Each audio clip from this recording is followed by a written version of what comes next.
అంటే శేఖర్ కమ్ములో ఇంకో లెవెల్లో తీసుకెళ్ళాడు సినిమా. నాగార్జున గారి పర్ఫార్మెన్స్ బాగా అనిపించిందా, ధనుష్ గారి పర్ఫార్మెన్స్ బాగా అనిపించిందా?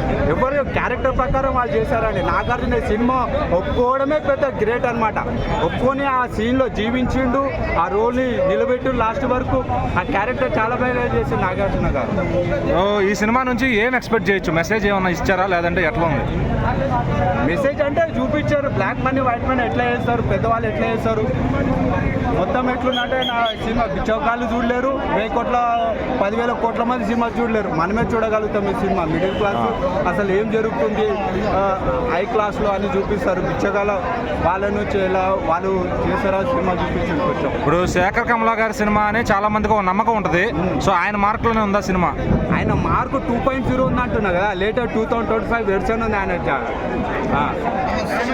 అలాగే ధనుష్ గారు కూడా యాక్టింగ్ ఎరగదీశారు, నేషనల్ అవార్డు రేంజ్ పర్ఫార్మెన్స్ అంటున్నారు. సేమ్ అలాగే చేస్తారు. ఫస్ట్ చార్జ్ వరకు యాక్టింగ్లో ఆ బిచ్చన్ క్యారెక్టర్ ఉన్నాడు. ఎక్కడ ఫైట్ చేస్తాడో అనుకుంటారు కొందరు, అట్లాంటి లేదు. యాంగ్రీనెస్ వస్తుంది, కోపగిస్తాడు అనుకుంటారు, అట్లా లేదు. బిచ్చే క్యారెక్టర్ ఎలా ఉండాలో లాస్ట్ వరకు అలానే చేస్తారు. అలాగే డిఎస్పీ గారు మ్యూజిక్ ఎలా అనిపించింది? డిఎస్పీ అయితే ఫస్ట్ నుంచి లాలు ఇట్లా తీసుకెళ్ళింది, మనల్ని తీసుకెళ్తా ఉన్నాడు, ఎక్కడ స్లో లేదు, తీసుకెళ్తా ఉన్నాడు. చాలా మంచి అనిపిస్తుంది. అందరు ఫ్యామిలీ మెంబర్ వచ్చి చూడవచ్చు, ఫుల్ ఎంజాయ్ చేసే సినిమా, ఎక్కడ బోర్ కాదు, మంచి అర్థం చేసుకునే సినిమా, అందరికి ఉపయోగపడే సినిమా, అందరు వచ్చి చూడొచ్చు. పోయిరా మామ ఏంది పోయి ఆ సినిమా అసలు ఏం అర్థం కావట్లేదు సినిమాని. నాగార్జున గారు తమిళ్ నుంచి కన్నడ నుంచి ఈ తెలుగు తీసుకొచ్చినందుకు మేము ఎంతో సంతోషపడుతున్నాం తెలుగు వాళ్ళం. ఎందుకంటే ఈ సినిమాని మంచి అద్భుతంగా తీశారు సినిమాని. హీరో గారు కూడా బాగుంది. మీ యాక్టింగ్ ఇది తెలుగు వాళ్ళకి ఎక్కడికో తీసుకుపోలే అంటుంది సినిమా. అసలు ఈ యాక్టింగ్ అసలు నాకు ఏం అర్థం కావట్లేదు. కూర్చున్నంత సేపు కూడా నాకు ఏదో అమ్మ ఎమోషన్ అయితే బాగా అనిపించింది. ఆ ఎమోషన్ ని నాగార్జున గారికి మీకే సూట్ అవుతుంది. ఎందుకంటే మీరు ఎప్పుడు చూసినా సరే ఈ సినిమాలని ఇండస్ట్రీ మీద ఎప్పుడు చూసినా సరే ఒక హాంటెడ్ అంటే ఎట్లా రీఛార్జ్ చేయాలి, అంటే ఎట్లా మనం ఏమైనా చేయాలంటే ఎట్లా చేయాలి అనేసి సినిమాని తీసుకుపోతాను మీకు సూపర్ హిట్ అయిపోతుంది. ఎందుకంటే దాని మీద ధ్యాస పెట్టండి మీ నాగార్జున గారు. మీ సినిమాలు ఎప్పుడైనా హిట్ అయిపోతాయి. కానీ మేడం మీరైతే పుష్ప 2లో వచ్చారు కరెక్టే, మళ్ళీ ఈ సినిమాలో వచ్చారు, దీనికి ఎంత తీసుకున్నారో తెలియదు. కానీ సినిమా యాక్టింగ్ ప్రకారంగా అయితే మీకు కొంచెం డిసప్పాయింట్ అయింది. మీకు ఈ సినిమా సూట్ కాలేదు, ఎంతో డిసప్పాయింట్ అయింది. మీకు ప్రభాస్ గారు, మన అల్లు అర్జున్ గారితో, ప్రభాస్ గారితో, ఈ రామ్ చరణ్ గారితో మాత్రమే సెట్ అవుతుంది. ఇట్లాంటి దానికి సెట్ కాదు. మీకు అసలుకి సూట్ కాలేదు, క్యారెక్టర్ కాదు, మీకు అసలు మూమెంటే లేదు. అసలు మీరు చేయాలని కూడా మీకు అసలుకి లేదు. ప్రొడ్యూసర్ గారు ఎట్లా తీసుకున్నారేమో నాకు అర్థం కావట్లేదు. కానీ మీకు అసలుకి దీని మీద సినిమా మీద ఇంట్రెస్టే లేదు, చూపించట్లేదు మీరు ఇంట్రెస్ట్. అసలుకి సినిమా ఏంటంటే ఒక డబ్బు ఉన్నాడు, ఒక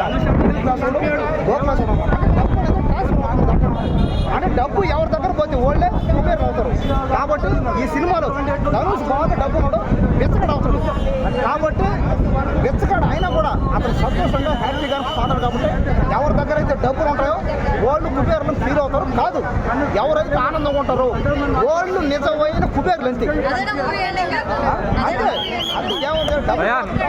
నాగార్జున గారు బాగా చేశారా, ధనుష్ గారు బాగా చేశారా? ఎప్పుడు బాగా చేశారు. నాగార్జున కానీ ధనుష్ కానీ ఎవరైనా నాకైతే ధనుష్ యాక్టింగ్ బాగుంది. అంటే ధనుష్ చాలా సేపు నేషనల్ అవార్డు ఇవ్వచ్చంటావా ధనుష్?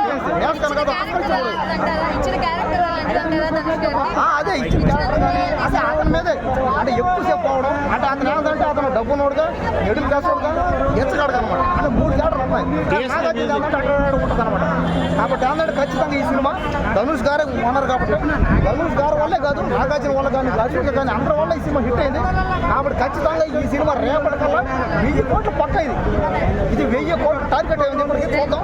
వర్కౌట్ అయితే మాత్రం ఖచ్చితంగా 1000 కోట్లు 5 ఎమోషన్స్ లవ్ స్టోరీని బాగా హ్యాండిల్ చేస్తారు. మీకు ఎక్కువ ప్లస్ అంటే అందరికీ సమానం అనేది కామన్. ఆ కామన్ అనే పాయింట్ ఉన్నవాడి చేతిలోనే డబ్బు వెళ్తుంది, అధికారం వెళ్తుంది. లేని వాడికి ఎందుకు దక్కట్లేదు? అందరూ సమానంగా ఉండాలి కదా అనేది కరెక్ట్గా చూస్తే, కథ ప్రకారం చూస్తే అందరికీ కరెక్ట్గా కదా. నాగార్జున గారు డామినేషన్ ఉందా, ధనుష్ గారు డామినేషన్ ఉందా? లక్కీ భాస్కర్ వచ్చేసి టోటల్ ఏంటంటే ఒక ఫ్రాడ్ చేయాలనుకొని చేసి ఎలా బయటపడాలి, ఆపేయాలన్న కోణం. ఇది ఏంటంటే ఫ్రాడ్ ఎలా జరుగుతుంది, ఎవరు ప్రోత్సహిస్తున్నారు చేస్తున్నారు. దీనికి మన బాధ్యత ఏంటి? దాని లైనప్పుడు దీని లైనప్పుడు ఓకే అయినా సరే దాని సీక్వెన్స్ అనేది శేఖర్ కమల గారు ఇంకొక రకంగా నాగార్జున ధనుష్ ఎవరు డామినేషన్ ఉంది బాగా? నాగార్జున ధనుష్ లో ఎవరు డామినేషన్? నాగార్జున గారు ధనుష్ కాదు, ఓన్లీ కథ.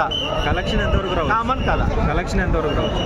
కలెక్షన్స్ అంటే అది investors plus producers Super hit అయినా బట్ 100 crores రావచ్చు. టాపిక్ ప్రకారంగా ఆడియన్స్ ఓపిన్ ప్రకారం చూసుకుంటే కనుక అందరికీ రిజిస్టర్డ్ అయ్యే కథ. అలాగే డిఎస్పీ గారు సుకుమార్కి తప్ప ఎవరికి పనిచేయరు అన్నారు, దీనికి ఏమన్నా పనిచేశారా? డిఎస్పీ గారు కూడా బతికినప్పుడు ఎంత ఆనందంగా ఉంటామో చచ్చేటప్పుడు కూడా అంతే ఆనందంగా ఉండాలన్న ఒక పాయింట్తో తీసుకున్న మ్యూజిక్ వర్షన్ కూడా హైలైట్ కనిపించింది. ఓవరాల్గా ఏం ఎక్స్పెక్ట్ చేయొచ్చు మూవీ నుంచి? బాధ్యత ఉన్నవాడు లేనివాడు కాదు, అందరూ సమానంగా ఉండాలనే బాధ్యతని గుర్తు చేసుకోవాలి. ఒకప్పుడు హ్యాపీ డేస్ చూసి అందరూ బీటెక్ వెళ్ళిపోయారు కదా శేఖర్ కమల గారి సినిమా. మరి ఈ సినిమా చూసి అట్లానే బిచ్చగాళ్ళని మార్చేయాలనే ఒక థాట్ వస్తుందా జనాలకి? ఎవరు బిచ్చగాడు కాకుండా ఉన్నాడు బాబు, ప్రతి ఒక్కరు అడుక్కుండేవాడే. అడుక్కోకుండా ఎవడు పుట్టగానే పైకి పోడు. ఆ అడుక్కునే విధానంలో కూడా ఒక్కొక్కరు పెయిన్ ఏంటి అనేది సినిమా చూస్తేనే తెలుస్తుంది కాబట్టి వాచ్బుల్.